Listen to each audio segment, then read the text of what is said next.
BBC Urdu service کو بھیجی گئی اس 1.5 منٹ کی ویڈیو میں اس چپ کو جلتے بجھتے دکھایا گیا ہے۔ طالبان کا کہنا ہے کہ اس آلے کا یہ جلنا بجھنا صرف ویڈیو کیمرے سے ہی دیکھا جا سکتا ہے اور انسانی آنکھ کو یہ نظر نہیں آتا۔ اس چپ کے ساتھ 9 وولٹ کی ایک معمول کی بیٹری بھی لگتی ہے۔ اس چپ کا سائز معمول کی ایک موبائل فون کی چپ جتنا ہے اور یہ شفاف پلاسٹک میں بند نظر آتا ہے۔ شمالی وزیرستان کے ان طالبان کو شک ہے کہ امریکہ کے لیے کام کرنے والے مقامی شخص یہ آلہ، جسے پشتو میں پترے یعنی دھات کی پتری کہتے ہیں، اس جگہ پھینک جاتے ہیں جہاں طالبان یا القاعدہ کے شدت پسند جمع ہوں۔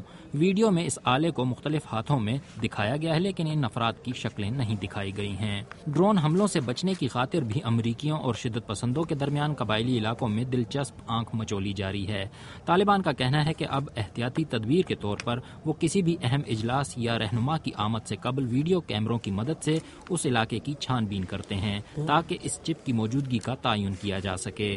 انہوں نے بتایا کہ کسی گاڑی کا ہدف متعین کرنے کے لیے اکثر جاسوس یہ کرتے ہیں کہ ایک خاص قسم کی چاک سے اس گاڑی پر لکیر کھینچ دیتے ہیں جو صرف ویڈیو کیمرے کی آنکھ سے ہی نظر آتی ہے۔ ان کا کہنا تھا کہ اب کسی گاڑی کے استعمال سے قبل وہ اس کی چھان بین بھی کیمرے کی مدد سے کرتے ہیں۔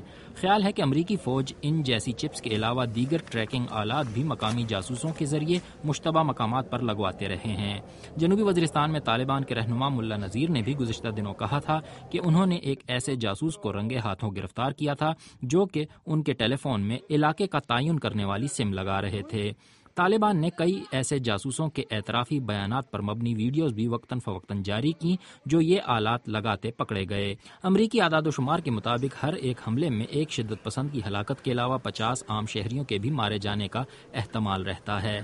لیکن ڈرون حملوں کے متنازع ہونے کے باوجود امریکی اور پاکستانی سیکیورٹی اہلکار ان حملوں کے نتائج کو دیکھتے ہوئے اس بات پر متفق ہیں کہ یہ ٹیکنالوجی اب تک کافی مؤثر ثابت ہوئی ہے۔